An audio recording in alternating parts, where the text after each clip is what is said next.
ఏంటక్క స్టాక్ అంతా కింద పడేస్తున్నావు? కింద పడేయట్లేదు. ఇప్పుడు పండుగ వస్తుంది కదా, వినాయక చవితి గురించి అనేసి న్యూ స్టాక్ తెప్పించాము. ఇవన్నీ అవి ఇంకా ఒక బ్యాగ్ ఓపెన్ చేశాను. మన దగ్గర ఇప్పటికే 53 డిజైన్స్ దాకా పార్టీ వేర్ లో ఉన్నాయి. ఇవి కూడా అందులో యాడ్ అయ్యి మంచి మంచి డిజైన్స్ తో పాటు మంచి మంచి ఆఫర్స్ కూడా ఉన్నాయి. ఈ వినాయక చవితికి ఎవరు మిస్ అవ్వకుండా మన షాపింగ్ విజిట్ చేయండి. మంచి మంచి డిజైన్స్ తెప్పించండి. Party wear 2 piece sets almost అన్ని తెప్పించాము.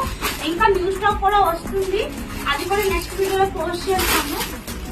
నేను చెప్పడం కాదండి, మీరు కూడా ఒకసారి మన షాప్ కి వచ్చి విజిట్ చేస్తే మన దగ్గర ఏ ఆఫర్స్ ఉన్నాయో, ఏ న్యూ ఐటమ్స్ వచ్చినాయో మీకు తెలుస్తుంది. ట్రెండీ ఐటమ్స్ అని తెస్తామండి. అలానే మీరు కూడా ఆర్డర్ చేసుకోవాలనుకుంటే ఇన్స్టా నుంచి కానీ వాట్సాప్ నుంచి కానీ మనం కాంటాక్ట్ అయితే మీకు ఆర్డర్ పంపిస్తాము. అలానే ఏపీ తెలంగాణ కూడా మనం ఆర్డర్ డెలివరీ చేస్తున్నామండి. నెక్స్ట్ వీడియోలో దీని అప్డేట్ మొత్తం ఇస్తాను. అంటే ఏ కలెక్షన్ వచ్చింది, ఎంత ప్రైస్ మనం పెడుతున్నాము అన్ని మీకు నెక్స్ట్ వీడియోలో అప్డేట్ చేస్తాము. Thank you for watching Chintali collection.